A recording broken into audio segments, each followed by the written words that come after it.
అంటే 42 వార్డులకు 42 మంది అభ్యర్థులు నిలబడాలంటే 42 మంది కూడా లేరు. అవకాశం కావాలని కూడా ఆశావాహులు ఉండాలి. చూడండి, బూత్ లిస్ట్ ఇది నేను ఇచ్చినది కాదు, పార్టీ ఆఫీస్ నుంచి పంపించినారు.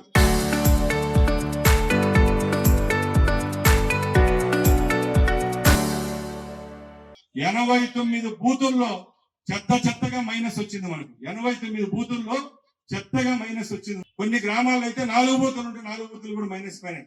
కొన్ని పార్టీల వల్ల పెట్టుకోవడం వల్ల, సమీకరణ వల్ల కొన్ని ఊర్లలో పోయినాయి.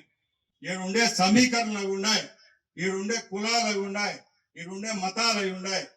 వీళ్లకు కొన్ని ప్రేమలు ఉన్నాయి, ఇంకా సావలేదు. ఆ ప్రేమలు సావవు కూడా. అది గుర్తు పెట్టుకొని మనం ఎలక్షన్ చేస్తే గెలుస్తాం ఈసారి. ఇంకా రాష్ట్రంలో ఇంతకంటే మెజార్టీ ఎప్పుడు రాదు, ఏ పార్టీకి రాదు. అలాంటి మెజార్టీ వచ్చిన సీటే ఈసారి మనం ఎంతటితో గెలిచినాం బాగా లెక్కేసుకోండి. అలాంటప్పుడు మనం ఆశామాషిగా తీసేయకూడదు.